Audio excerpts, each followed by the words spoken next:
How's it going? Today we have the brand new Broadway Limited Paragon 4 Brass Hybrid Santa Fe Blue Goose number 3460. Let's start by unboxing the model and seeing what's inside the box. I purchased this model for $7.99 plus tax from the train shop in Santa Clara, California, and the MSRP is $8.99. Broadway Limited steam engines have been coming in this white box with a slide-out sleeve coming inside a plastic cradle to hold the locomotive. Although I am a fan of the plastic cradle that holds the engine, I'm not a fan of the box design. It has very little foam protection and the sleeve doesn't cover anything on top. Taking the locomotive out of the white box, inside there is the documentation and functions little packet. And with this function sheet, I highly recommend changing CV128 to 1. That will enable Pro mode lighting, and that allows all the lighting outputs to be separate functions. And the model comes standard with the standard mode lighting, which F0 essentially operates most of the lighting. The owner's manual is the standard Paragon 4 owner's manual. Removing the Blue Goose is very easy by removing the plastic sleeve and unclipping the plastic lid and taking the model out.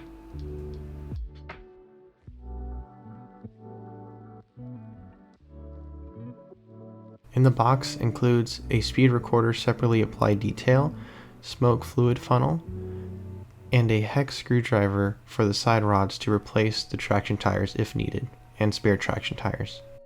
Now that we have unpackaged the model, let's take a look at the key features and history of Santa Fe 3460. Santa Fe 3460 was built by Baldwin in 1937 and is the only streamlined engine that Santa Fe ever had. The Blue Goose never really received her own quote-unquote train painted in her paint scheme. However, there was one pendulum car that was painted in Blue Goose scheme, although I cannot find any photos of that car being pulled by 3460. She was built for high speed and pulled trains like the Chief, Grand Canyon, and the Scout to say the least. 3460 lasted until the mid-50s, and Broadway Limited decided to manufacture all her different variants that she's had over the years. There are two as-delivered versions, one with 3460 on the tender, one without, early 1939, 1941, 1950, and 1951 to 53. There are also a couple of fantasy paint schemes. The big key differences are the white wall drivers that the earlier versions had, her smokestack extension, and the side skirts which the earlier versions had. I have the 1941 version, which has the smokestack extension, no skirts, and no white wall tires. This model is a brass hybrid, meaning that majority of the model is brass to capture high detail, and the remaining parts like the drivers, wheels, might be another metal or plastic. The drawbar has two holes for a closer look and a further look. I really like how Broadway Limited took the time to light up the tender walkway light that is attached to the cab. This light was there to help anybody walk on the tender. And also my assumption is it could help as a rear light as well. There's a red rear light on the tender that can be turned on and kept on while running forward. At the front of the engine, the number boards do light up, as well as the headlight, and there is a cab light. The smokestacks are not interchangeable. I tried removing the smokestack and it does not want to move, so it seems like the model is stuck with whatever smokestack position it has. The real-life Blue Goose would have the bell behind the see-through grille at the top, however the model doesn't appear to have one. The Santa Fe Herald looks accurate, and the rivet detail on the pilot looks amazing.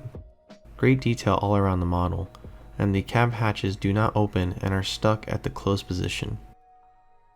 Notice the corners of the cab is missing paint. It seems like everyone's model is having this problem from the factory. Although annoying, it is not visible on the layout, and I hope to find matching paint to cover it up. I believe the paint chips are caused by the cab roof being so close to the tender, and the tender rubbing against the cab roof.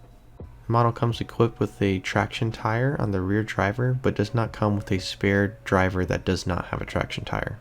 Under the cab, there is a switch to turn the smoke unit on and off. I left mine in the off position. I will be adding the separately applied detail part that Broadway Limited gave us that goes on the lead truck. I believe it's a speed recorder, and Broadway Limited suggests that you do not operate with it on, as it may cause some derailments. Going against Broadway Limited's advice, I did run my locomotive on the layout with this detail part on, and I had zero issues. It makes the lead truck stand out, and for operations, it does limit the wheel movement just a little bit, so if you have tight radius curves, I recommend not installing this. My club layout has 36-inch radius, and I'll be fine. It looks fantastic on the model once installed. One last thing I want to add, I'm surprised Broadway Limited decided to paint on the builder's plate instead of a separately applied builder's plate. There is no front coupler because the pilot is a solid piece and the tender coupler height is slightly low. I added a KD washer to the rear truck and it's perfectly fine. Out of the box she runs really smooth. I added no lubrication initially. When I went to the club I did add some just in case. Let's go ahead and listen to the sounds of Paragon 4.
The model comes installed with a Go Pack, which means if there's slight power interruption, it should last a little bit, and when I turn off my track power, it lasted about 3 seconds.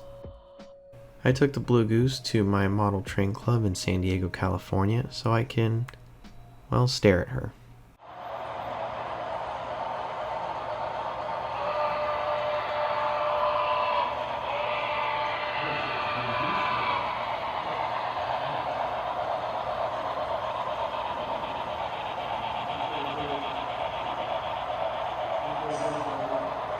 I ran for hours and I had not one problem with her. I had no derailments, I had no power pickup issues, no Go Pack issues, nothing.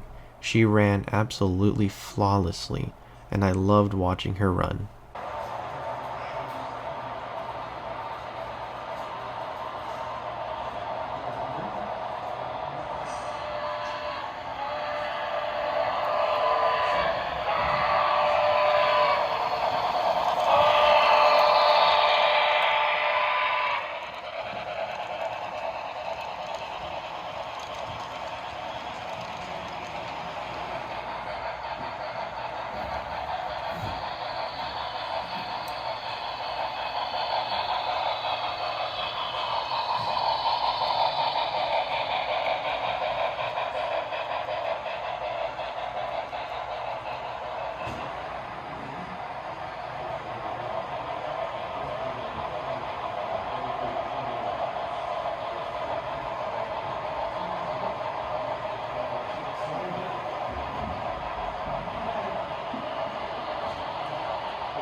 If you model Santa Fe between 1937 and 1953, I highly recommend getting her.